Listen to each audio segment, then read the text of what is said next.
j'ai besoin de ça pour adapter un peu ce que je vais vous dire.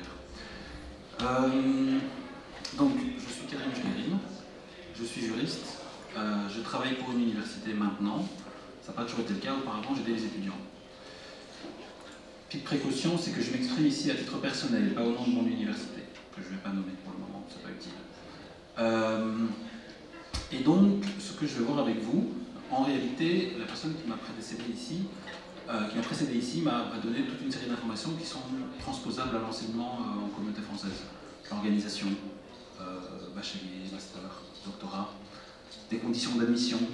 On a parlé de l'air créditeux, même si on n'a pas parlé on n'a pas utilisé ce mot-là, qui sont en réalité les conditions pour pouvoir avoir le droit de vous réinscrire. Donc combien de crédits vous devez réussir, parce que vous devez en réussir suffisamment pour pouvoir vous réinscrire, ce qui correspond à la communauté française, à la finançabilité. Et la personne qui m'a précédé vous l'a bien dit, en réalité, les règles sont différentes selon que vous changez de communauté. Donc communauté française, mais vous le savez sans doute mieux que moi, vous avez des règles spécifiques. Alors, il y a deux aspects dans ce que je vais présenter aujourd'hui. Il y a un aspect relatif aux études, principalement à la finançabilité, mais on peut déborder si vous avez des questions. Je vais rester dans le planning qu'on m'a imparti, évidemment. Et puis vous avez des questions qui sont liées au titre de séjour, sachant que les conditions s'empilent. Ça veut dire que vous êtes dans une situation, je le dis, donc j'ai déjà vu 2 fois, je le redis, ça veut dire que vous êtes dans une situation très très délicate.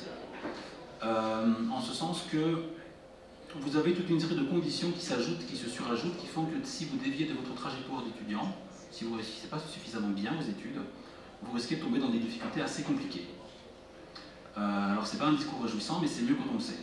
Donc ça veut dire réussissez vos études. Alors c'est très basique dit comme ça, vous êtes là pour ça évidemment, mais vous allez comprendre pourquoi. Pour rendre les choses un peu plus intéressantes, je les ai rendues un peu plus actuelles. Je vous ai mis un petit peu ce qu'il y a dans l'accord de coalition fédérale d'Arizona par rapport à ce que le gouvernement fédéral prépare pour les étudiants hors Union européenne. Comment est-ce qu'ils voient les choses? Alors on n'a pas encore les détails, mais on a déjà une tendance. Alors la tendance, en fait, le prisme, c'est de considérer les étudiants hors Union européenne plutôt comme des gens qu'il faut surveiller. Alors je vous ai mis en violet les passages qui sont plus intéressants. Donc, dans l'accord de gouvernement, vous avez le fédéral va vouloir sensibiliser les établissements d'enseignement supérieur sur la vérification de l'authenticité des documents. C'est déjà le cas, mais ils vont renforcer ce volet-là. Alors, le risque d'espionnage, de toute façon, les slides seront communiqués par la suite. Hein. Ils veulent insister sur le risque d'espionnage. Donc, ils voient plutôt les étudiants comme une menace, bizarrement. Ou alors, comme on le voit juste ici, comme une opportunité pour les meilleurs, en fait, pour les meilleurs. Ils vont changer aussi également les règles en ce qui concerne les garants. Donc, ils vont faire en sorte que, vous savez que pour venir ici avec un titre de séjour étudiant, vous devez avoir un garant. Ils vont privilégier ce qu'on appelle les comptes bloqués, ce qui est déjà une pratique assez largement mise en œuvre. Donc, on veut que l'argent soit sur un compte bloqué, c'est généralement l'université qui le gère. Ils vont s'assurer que le garant doit résider en Belgique ou avoir la nationalité belge, ce qui n'est pas le cas, on verra par la suite. Et ils vont étendre la responsabilité des garants, donc en ce qui concerne les frais. Ils vont renforcer la manière dont les étudiants progressent dans les études. On va voir que c'est une condition au renouvellement du titre de séjour. Il faut progresser suffisamment bien pour réussir suffisamment de crédits pour avoir une autorisation pour renouveler son titre de séjour. Et alors, la dernière chose, en réalité, quand j'étais venu l'année passée, j'avais souligné une plainte qui avait été déposée par l'Université de Liège concernant des faux garants. Et donc, en réalité, sans nommer exactement les étudiants, je pense que dans le dernier point, c'est ces étudiants-là qui visent. Et donc, du coup, ils vont surveiller différentes pratiques en ce qui concerne les garants. Donc, c'est un programme qui n'est pas très très réjouissant. Ça, c'est le programme qui est politique, qui n'a pas encore été mis en œuvre, mais comme je vous reverrai peut-être pas d'ici là, voilà la tendance qui se dessine. Toujours dans les nouveautés qui ne sont pas très réjouissantes, vous avez ce qu'on appelle maintenant les contributions complémentaires, ce qu'on appelle le droit d'inscription spécifique. Donc en réalité, les étudiants qui sont ressortissants d'un pays tiers à l'Union européenne sont, dans la plupart des cas, mais il y a des exceptions, soumis à ce qu'on appelle un droit d'inscription spécifique, qu'on appelle maintenant une contribution complémentaire. En réalité, ça vient d'être réformé par un décret ici du 22 janvier. Ça veut dire que, alors rassurez-vous, il y a un tempérament pour vous concernant, il y aura maintenant un montant unique de 4 175 € au niveau des droits d'inscription et des droits de réinscription, augmenté de 835 €. Donc c'est énormément d'argent pour les étudiants ressortissants d'un pays tiers à l'Union européenne. Alors il y a des exceptions, notamment pour les étudiants camerounais. Donc, le Cameroun fait partie des étudiants de la liste des pays où il y a une exception.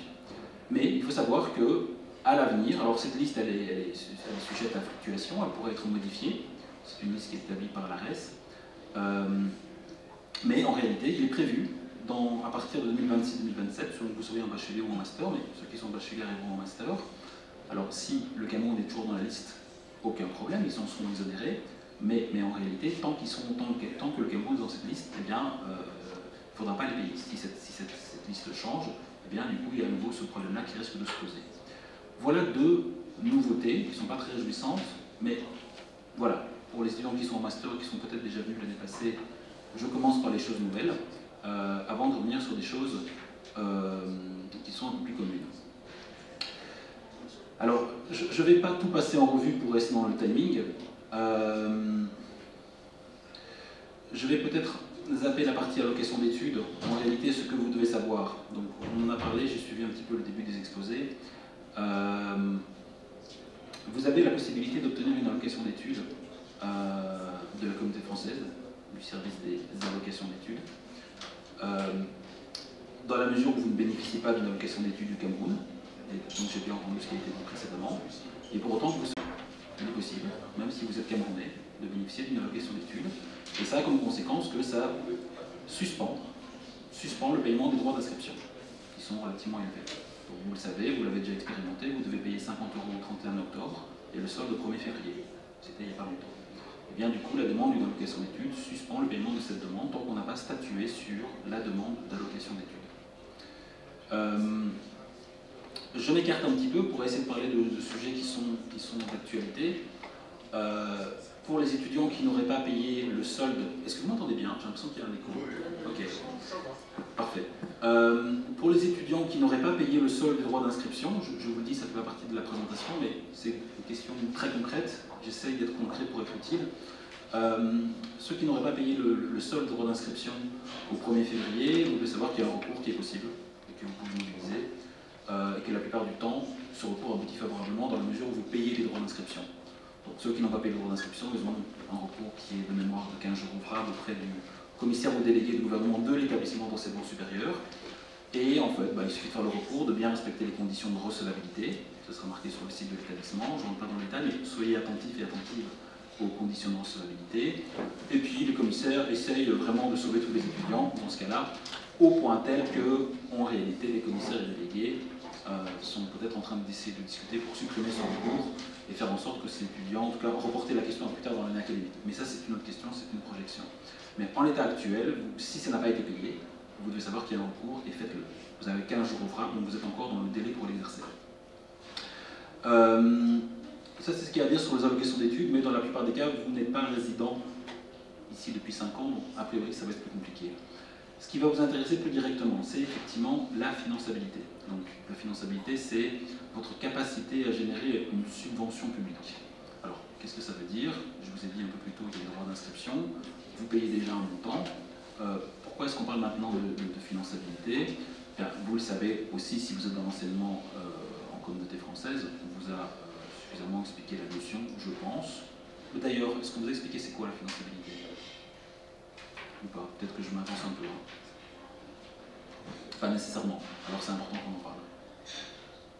Sinon, vous pouvez me dire oui, si c'est le cas. Vous voyez c'est quoi la finançabilité ou pas? Faites-moi un signe de tête, je suis obligé de vous démasquer. Non, ok. Donc, pour avoir le droit de vous inscrire, vous devez être finançable. Donc c'est une condition d'inscription. Si vous n'êtes pas finançable, l'établissement d'enseignement supérieur peut refuser votre inscription et en pratique, il la refusera. Alors pourquoi est-ce qu'ils l'ont instauré? En réalité, cette condition concerne tous les étudiants, tous. Sauf que pour les sortissants d'un pays tiers, l'Union européenne, qui ne sont pas assimilés, eh bien cette condition, elle est un peu plus stricte. Et donc c'est la capacité à générer un subventionnement. Qu'est-ce que ça veut dire? Ça veut dire qu'en réalité, quand vous payez les droits d'inscription, ça ne couvre pas le fonctionnement de l'établissement d'enseignement supérieur, loin de là. Ce qui permet de couvrir le fonctionnement, ce sont des subventions publiques. Et donc les subventions publiques se font par an, par étudiant, qui est finançable. Et donc si l'étudiant n'est pas finançable, alors l'établissement a le droit, c'est un droit qui est adossé à une réalité économique, a le droit de refuser l'inscription parce que, en contrepartie, la communauté française dira « moi je ne vous subventionnerai pas ». Donc prenez-le si vous voulez, prenez-la si vous voulez, mais vous n'aurez pas de subvention publique. Et donc l'établissement, dans un contexte de resserrement budgétaire depuis de nombreuses années, il n'est pas chaud pour accepter ses étudiants. Et donc ça, ce sont les règles qui sont applicables que l'étudiant soit, quelle que soit la nationalité de l'étudiant. Mais je vous ai dit, en réalité, pour les ressortissants d'un pays tiers de l'Union européenne qui ne sont pas assimilés, alors quand est-ce qu'on est assimilé? Le principal, statistiquement, critère qui permet d'être assimilé, c'est le travail. Donc ça veut dire que si au cours de l'année qui précède la demande d'inscription, vous avez travaillé pendant un an, et donc sur les 6 mois qui précèdent de cette période d'un an, vous avez gagné en moyenne, le montant évolue, mais grosso modo c'est 1040 € par mois, alors à ces conditions, vous pouvez être assimilé et donc vous échappez à des règles complémentaires en ce qui concerne la finançabilité. Pour éviter de rentrer dans trop de détails sur la finançabilité, ce que vous devez comprendre en tant qu'étudiant sortissant d'un pays tiers de l'Union européenne, vous avez un système un peu particulier qui a été mis en place par les universités. Donc ce que je vous explique ne fonctionne pas pour les hautes écoles, et ne fonctionne pas non plus pour les écoles supérieures des arts ou pour l'enseignement de promotion sociale. Et avec ça, on a fait le spectre des établissements d'enseignement supérieur en communauté française. Quand vous êtes en université, dites-moi, vous êtes plutôt à l'UNIF ou à haute école? Haute école. Quelqu'un qui est à l'UNIF? Du coup, ok, donc ça vous concernera aussi. Donc à l'UNIF, en réalité, la finançabilité pour les ressortissants d'un pays tiers de l'Union européenne, elle n'est pas examinée de la même manière. Pour les ressortissants d'un pays tiers de l'Union européenne non assimilés, les étudiants ne sont en réalité jamais finançables. Ils ne le sont jamais.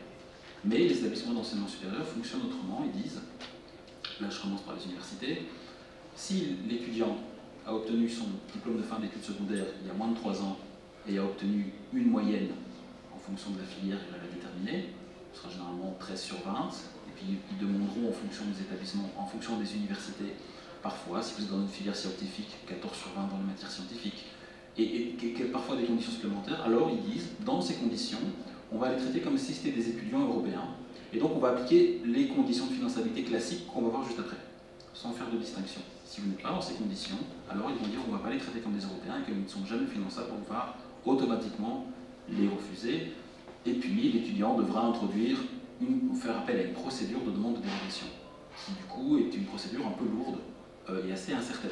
C'est-à-dire que l'établissement pourra dire oui ou non. Et dans un contexte de resserrement budgétaire, souvent il dit non. Un peu différent, ils n'appliquent pas cette règle-là, ils font du cas par cas. L'étudiant n'est pas finançable, donc la première inscription, ils regardent le dossier, généralement ils sont OK, et ensuite ils appliquent les critères tels qu'on va les voir maintenant. Voilà en pratique comment ça fonctionne en matière de règles de finançabilité, donc le principe, la pratique, et puis maintenant je vous ai dit, ça fonctionne d'une certaine manière selon certaines règles pour les étudiants européens. Et bien ici, dans une série de cas, vous êtes assimilés, vous êtes considérés comme des étudiants européens. Maintenant je vais vous expliquer ces règles pour que vous puissiez les maîtriser et savoir à quoi vous devez faire attention en termes de réussite pour éviter des problèmes. Et je boucle avec ce que j'ai dit en début d'intervention, éviter ces problèmes-là, parce que dès que vous mettez un pied dans ces problèmes-là, c'est une spirale. Ça devient très très compliqué. Vous êtes soumis à toute une série d'obligations, vous ne pouvez pas travailler plus de 20 heures par semaine. Vous êtes ici, si vous avez un titre de séjour étudiant, pour faire des études, et en fait, l'Office étranger veille à ce que vous fassiez des études, et que vous fassiez que des études, et que vous réussissiez suffisamment ces études. Suffisamment bien. Alors,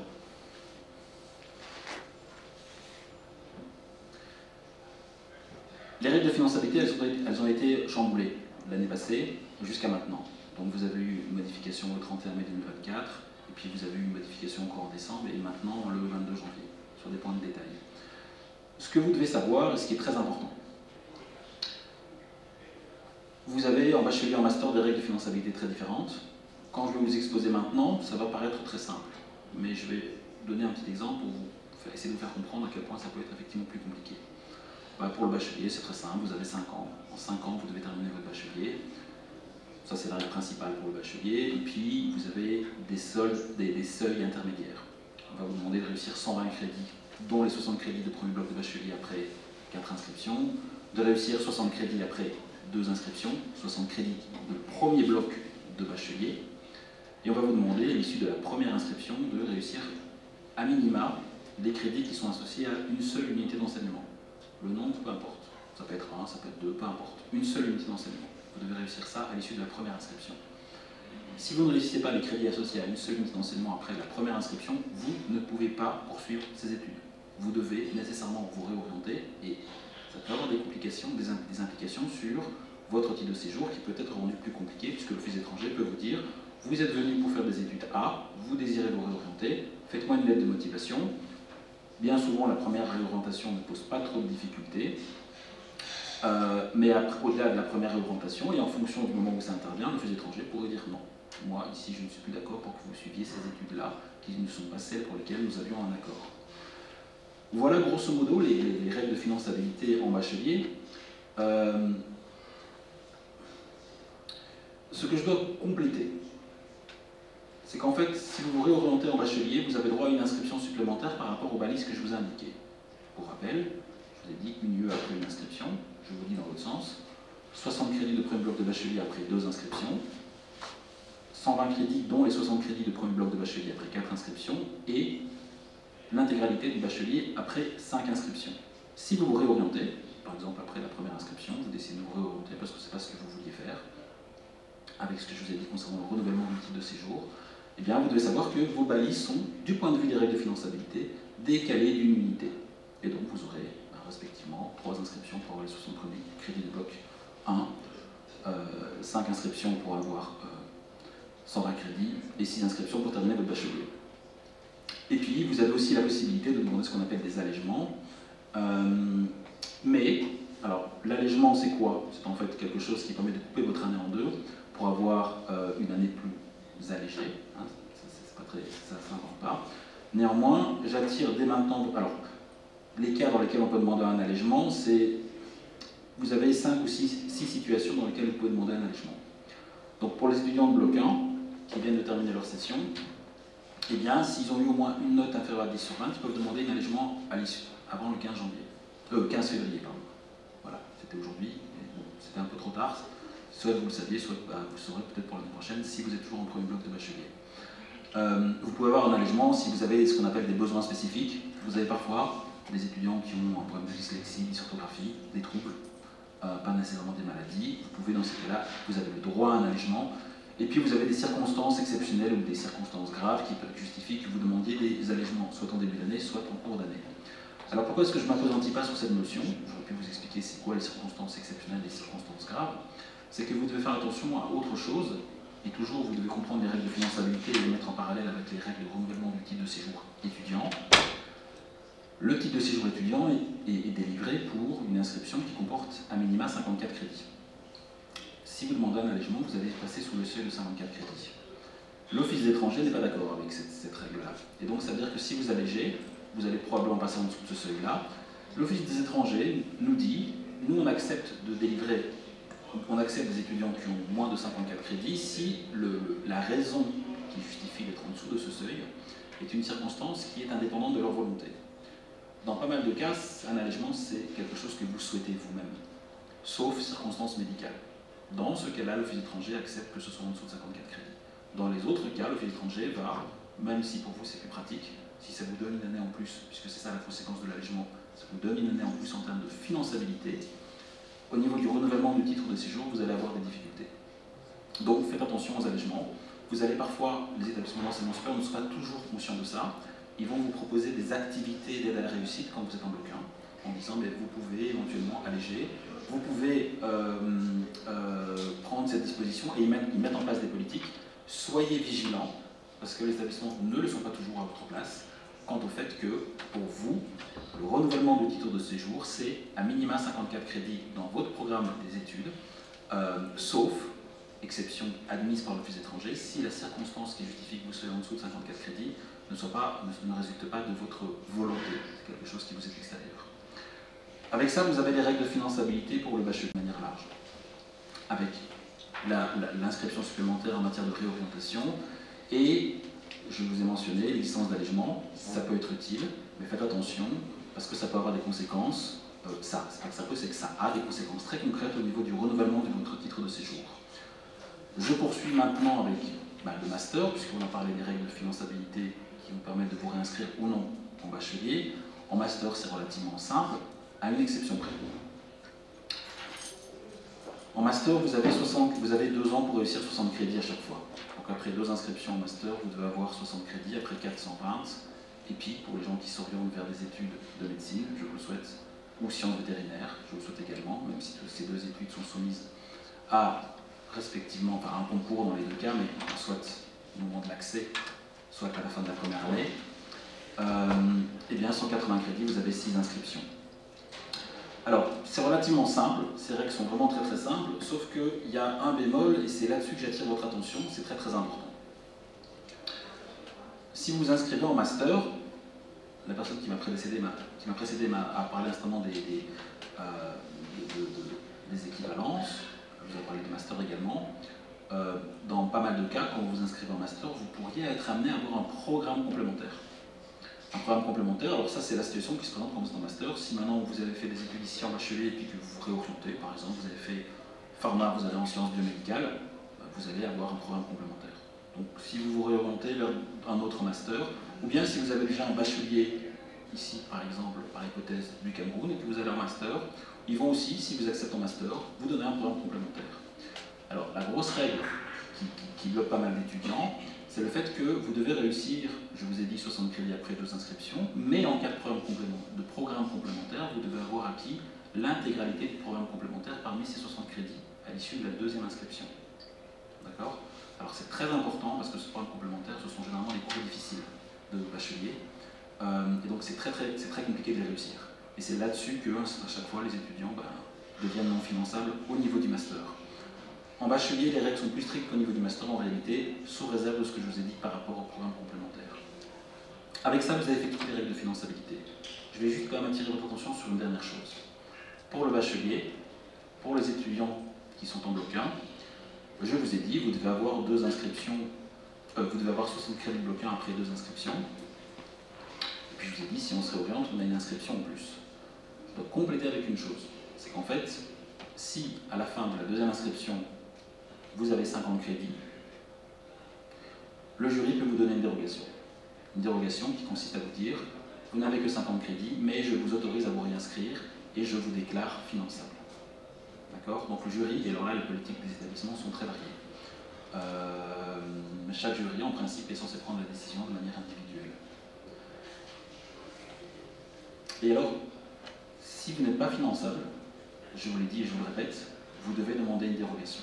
Et donc vous devez rentrer dans une procédure où vous devez suivre la procédure qui dépend de chaque établissement, à l'issue de laquelle l'établissement va vous dire oui ou non. Et à nouveau, c'est une procédure qui est très chronophage, qui est très fatigante, et qui n'est pas compatible avec les questions de renouvellement du titre de séjour, où vous avez jusqu'au 15 octobre pour faire la demande, sachant que vous n'allez pas être inscrite et qu'on va vous demander de fournir une attestation d'inscription.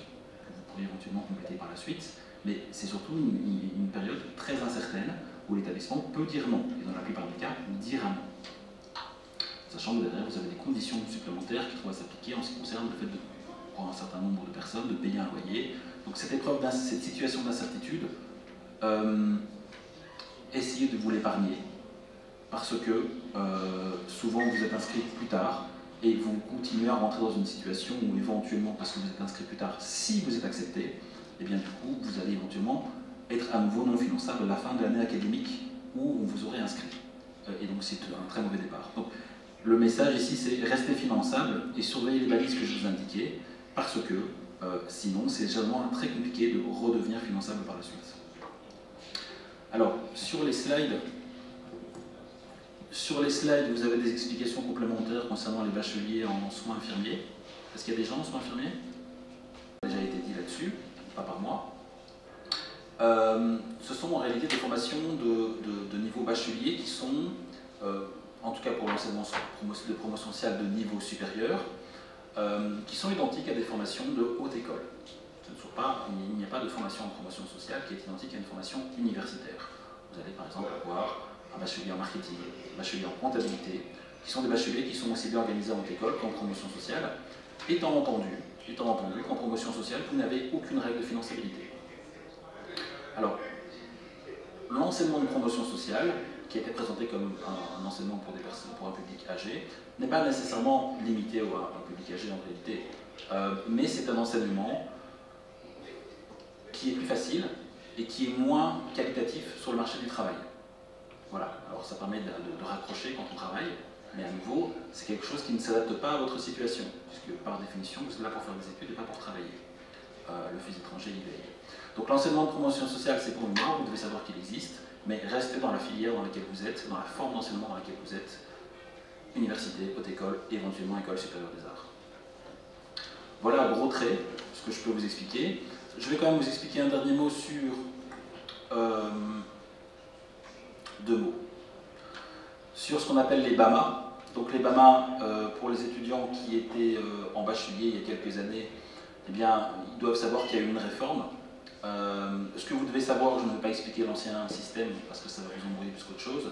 Ce que vous devez savoir, c'est qu'en communauté française, vous avez BAMA, bachelier et master.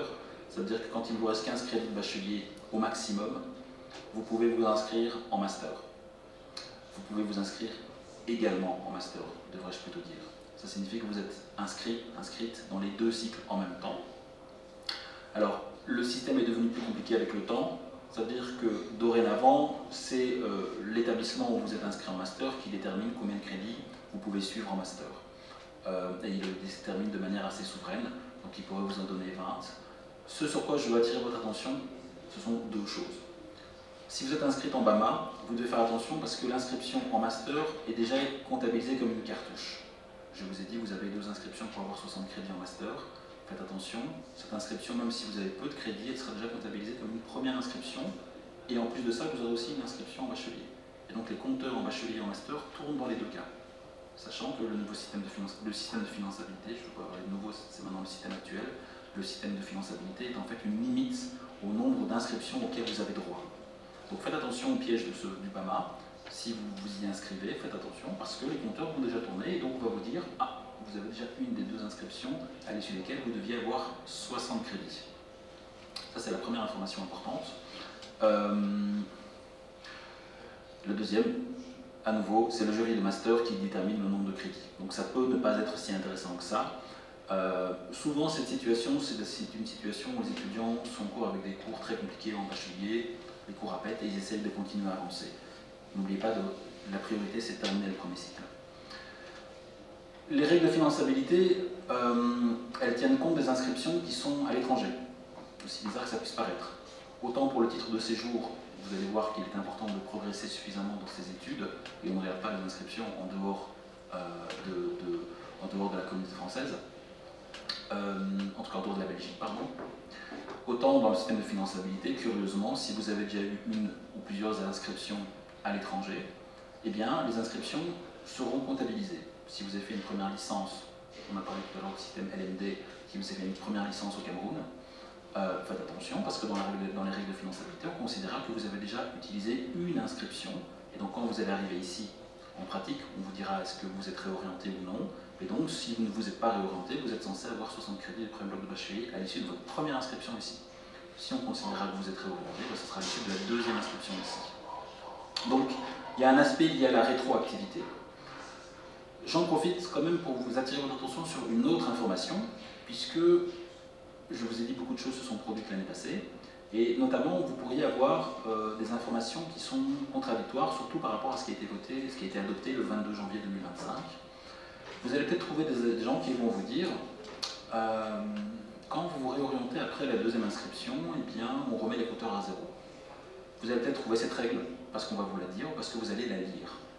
Vous avez toute une série de prestataires d'informations qui donnent encore ces informations, mais cette règle était effectivement en vigueur à partir du 31 mai 2024, mais elle vient d'être abrogée par un décret du 22 janvier. Donc cette règle n'est pas vraie.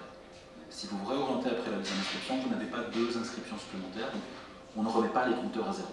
Faites attention à cette information-là que vous allez sans doute retrouver. Faites attention également. Alors, faites attention à comment je vais vous le présenter. À ce que vous déclarez au niveau de l'inscription. Donc, vous avez un système maintenant de communication d'information, ce qu'on appelle le décret e-paysage, qui est un système d'échange d'informations entre établissements d'enseignement supérieur. vous devez savoir que s'il y a ce qu'ils appellent une fraude à l'inscription, ça veut dire que si l'inscription n'a pas été déclarée, sous réserve d'un débat plus technique sur qu'est-ce qu'une omission, qu'est-ce qui est une omission qui n'a pas de conséquences, qu'est-ce qu'une omission qui a des conséquences sur la finançabilité, peu importe, si, pour simplifier et pour appréhender le problème de la manière la plus large possible, vu les conséquences, c'est important, si vous oubliez de déclarer une inscription, les inscriptions au comité français sont partagées. Et la sanction est assez radicale et elle est difficilement contestable. Ça veut dire qu'on demandera à Maître P qui est là, au niveau des questions des sanctions disciplinaires. Cette sanction disciplinaire a comme conséquence que l'étudiant est désinscrit, donc il est désinscrit pour l'année académique en cours et ne peut plus s'inscrire dans aucun établissement d'enseignement supérieur au cours des 2 années académiques suivantes. Donc les sanctions sont radicales. Faites attention à cette règle-là. Donc faites attention à ce que vous déclarez quand vous vous inscrivez dans un établissement d'enseignement supérieur, puisque les données maintenant sont partagées. Alors évidemment, ça concerne toute une minorité d'étudiants qui ne sont pas présents ce soir, mais ici, je suis censé insister sur les aspects importants. Concernant les équivalences de fin d'études secondaires, je vous renverrai à ce qui est sur les slides. Ce sont des considérations concernant plus spécifiquement, ou alors on peut en discuter par après, pour les gens qui sont concernés par cette situation, ça concerne des équivalences dites restrictives. Donc, on vous l'a dit, pour pouvoir vous inscrire ici en bachelier, vous devez avoir une équivalence. Vous avez parfois des équivalences dites restrictives. Vous avez de la jurisprudence assez intéressante qui détaille la manière dont le service des équivalences, bien souvent, n'examine pas correctement la situation et donne des décisions restrictives sans qu'on comprenne pourquoi. On en rediscutera après si c'est nécessaire. Mais en tout cas, vous avez des informations supplémentaires dans les slides. On va repartir sur quelques éléments liés au séjour. Si vous êtes ici, ce qui vous intéressera, c'est plus le renouvellement que l'accès. Donc ce qui vous intéresse ici, c'est le renouvellement de votre titre de séjour. Ce qui est important ici, le renouvellement, vous avez quelques modifications, vous avez une directive qui est intervenue, ça ne concerne plus les établissements privés. Donc vous avez parfois des établissements d'enseignement supérieur, de communication, l'ECS. Vous avez quelques des écoles de management internationales qui se présentent d'ailleurs souvent de manière avec une publicité très importante. Faites attention, le renouvellement n'est pas possible. Je vous ai dit ce à quoi il fallait faire attention quand on serait orienté en termes de lettre de motivation. Faites attention également, ces établissements-là ne permettent pas le renouvellement du titre de séjour. Haïti. Haïti aussi. C'est un établissement privé. Alors, ça dépend du nom de l'établissement, ça dépend du ton de l'établissement, on peut en discuter après, mais la plupart du temps, c'est des établissements qui n'utilisent pas des termes, alors il y a des termes qui sont protégés. Ils ont une obligation légale, en réalité, de communiquer des informations en ce qui concerne le fait qu'ils ne sont pas reconnus par la communauté française. Donc une obligation d'information. Et la conséquence du non-respect de cette obligation, c'est que, après mise en demeure, il est possible d'obtenir un remboursement des droits d'inscription. Vous avez dans les articles 14, en réalité du décret paysage, toute une législation qui vient baliser ça.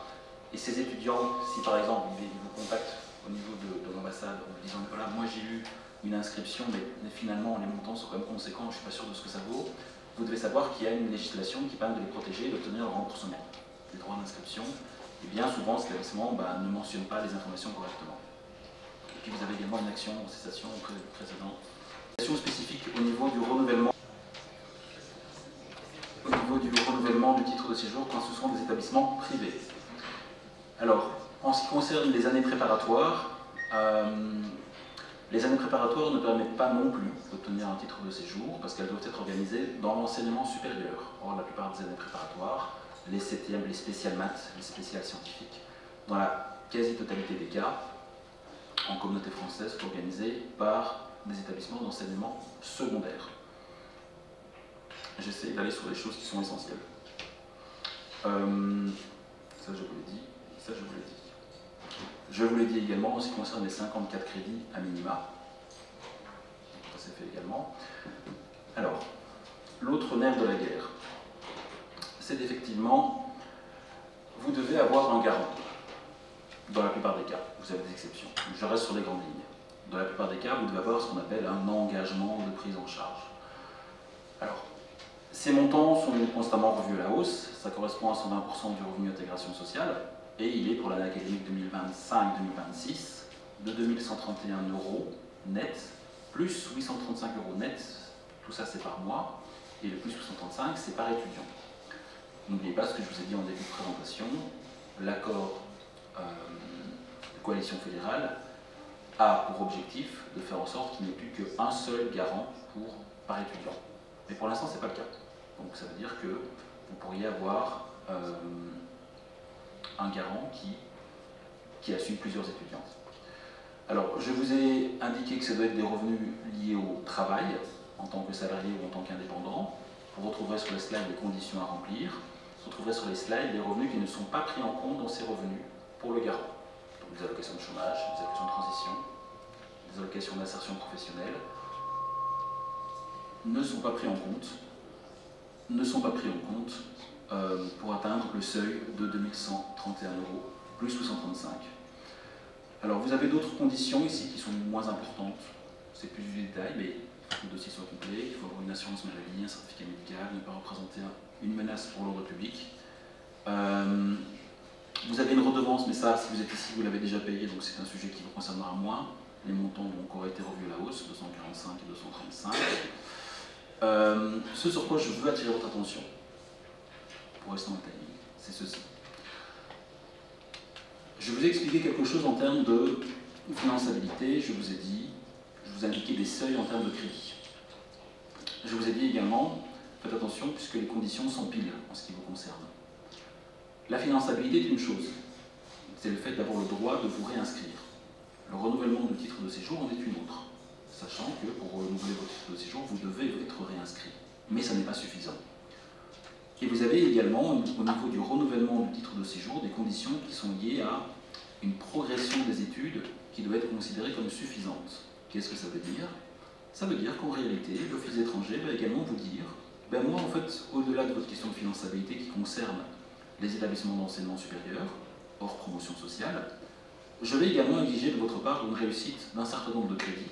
Et donc je vais moi aussi examiner vos relevés de notes pour voir si vous avez suffisamment progressé. Alors dans les faits, en fait, en réalité, il vous faut remplir un document qui est rempli par les établissements d'enseignement supérieur. Et donc vous avez sur la slide les seuils en termes de crédit qu'ils attendent de votre part. Parfois, ils sont un peu inférieurs au seuil de finançabilité, mais parfois ils sont supérieurs. Je vais vous les énumérer avec vous.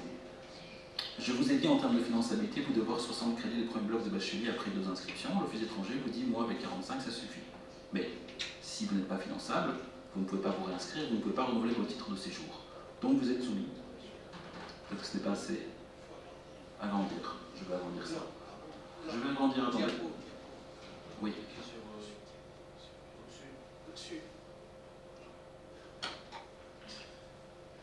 Voilà. Oui, mais vous ne voyez toujours pas. Mais je vais vous l'expliquer oralement. Parce qu'effectivement, je vais vous mettre en diapo. L'Office étranger va vous demander 45 crédits après 2 inscriptions. Après 3 inscriptions, souvenez-vous, je ne vous ai pas indiqué de seuil de finançabilité après la 3e inscription. Je vous ai dit il y a un seuil après la 2e, après la 4e. Après la 3e, l'Office étranger va vous demander d'avoir réussi au moins 90 crédits. Après la 4e inscription, je vous ai dit en termes de finançabilité qu'il fallait réussir 120 crédits, dont les 60 de premier bloc. L'Office étranger va vous en demander 135 pour pouvoir renouveler votre titre de séjour. Et par contre, ils se rejoignent sur... ils se rejoignent. Oui et non, c'est un petit détail technique. L'Office étranger va vous demander 180 crédits. La finançabilité va vous demander d'avoir acquis tous les crédits de votre bachelier. Alors, je ne veux pas pinailler, mais en réalité, il y a une petite différence. Vous allez vous rendre compte que bien souvent, lorsque vous aurez terminé votre bachelier, en raison de modification de programme, eh bien, tel cours a vu son contenu augmenter, et donc en termes de crédit, eh bien, ça va passer à la fin, sur l'ensemble du cursus, à 182 crédits. Donc, il est possible que vous ayez un peu plus que 180 crédits à réussir du point de vue de la finançabilité. La finançabilité vous demande de réussir l'intégralité des crédits du bachelier. L'Office étranger vous en demande 180. Et vous avez également des conditions qui se déclinent pour les bacheliers de spécialisation. En substance, vous avez 2 inscriptions pour réussir au moins 60 crédits. Pour les masters, vous avez des conditions plus strictes au niveau du renouvellement du titre de séjour pour les masters. Et puis, pour les gens qui veulent se lancer vers des ESS, donc pour être prof dans l'enseignement secondaire supérieur, mais ça c'est pour mémoire puisque cette formation est en train d'être remplacée par un master. Donc ce sur quoi moi je veux attirer votre attention, et ça c'est très important, c'est les règles de finançabilité. Vous avez des seuils à atteindre qui sont très importants, auxquels s'ajoutent des conditions qui sont relatives au renouvellement du titre de séjour et qui s'expriment également en termes de crédit. Ces deux conditions se superposent de sorte que vous devez prendre à chaque fois, remplir les deux et remplir les conditions les plus contraignantes. Faites attention à ça. Faites attention également, je ne vais pas rentrer, j'ai élagué les slides avec tous les aspects contentieux, ça ne vous intéressera pas ici. Ce sur quoi moi je veux attirer votre attention, c'est faites attention en ce qui concerne le renouvellement du titre de séjour. Vous avez un délai très très strict, sinon la demande est irrecevable. Ça veut dire que ça doit être plus tard 15 jours avant l'expiration de votre titre de séjour qui est en principe le 31 octobre. Et vous devez avoir un dossier en principe complet. Mais donc faites attention à ce délai, c'est très difficile de couvrir ça par la suite.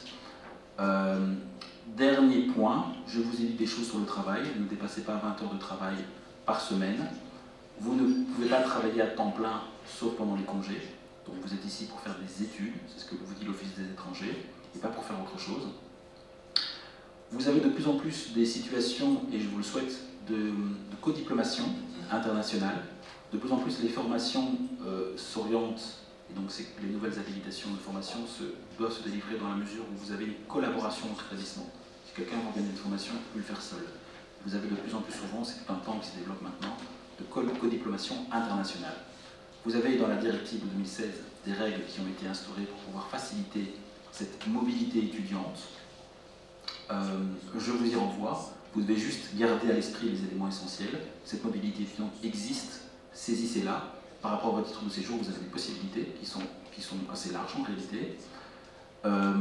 Et alors, ce sur quoi je veux attirer votre attention, la directive de 2016 a rendu possible le fait de rester sur le territoire après vos études à des fins de recherche d'emploi ou de création d'entreprise pendant maximum 1 an.